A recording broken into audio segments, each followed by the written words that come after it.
Life में एक x नाम की सहेली थी। सच कहूँ तो मुझे अच्छी लगती थी, बातें भी अच्छे से करती थी मुझसे। जब हम साथ होते थे तो अच्छा बिहेव करती थी, हरकतें मेरे सामने सारी अच्छी थी।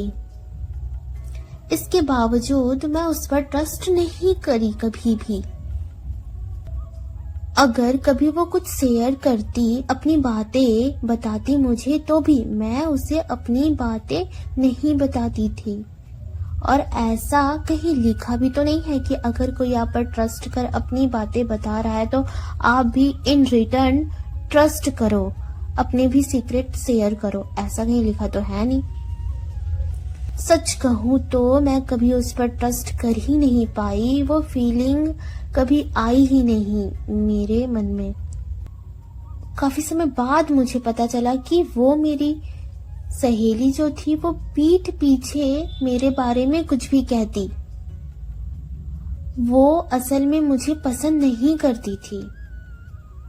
ये चीजें मुझे बाद में पता चली। शायद इसीलिए उस पर कभी भी मैं कंप्लीट भरोसा कर ही नहीं पाई। ये फीलिंग मेरे में आया ही नहीं कभी भी, और शायद इसीलिए उस पर मैं कंप्लीटली भरोसा करूं, यह फीलिंग कभी नहीं आया मेरे मन में। इस चीज को थोड़ा लॉजिकली भी समझ सकते हैं। हम सब एनर्जी है, हम वाइब्रेट करते हैं, तरंगित होते हैं। हमारी फीलिंग्स हमारे वाइब्रेशंस को बताते हैं। अच्छी फीलिंग में वाइब्रेशन हाई होती है।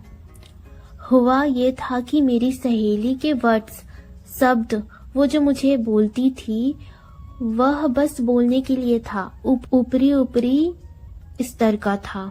असल में उसकी फीलिंग मेरे प्रति नापसंदी वाली थी, इसलिए उसकी वाइब मुझसे कभी मैच नहीं हो पाई, और इसीलिए शायद मैं कभी उस पर कंप्लीटली ट्रस्ट भी नहीं कर पाई। इसका कंक्लूजन अगर एक लाइन में मैं कहूँ तो ऐसा होगा कि शब्द हमारी एनर्जी को, ऊर्जा को ढकने का प्रयास करते हैं लेकिन असफल हो जाते हैं। Words try to cover up energy but fail.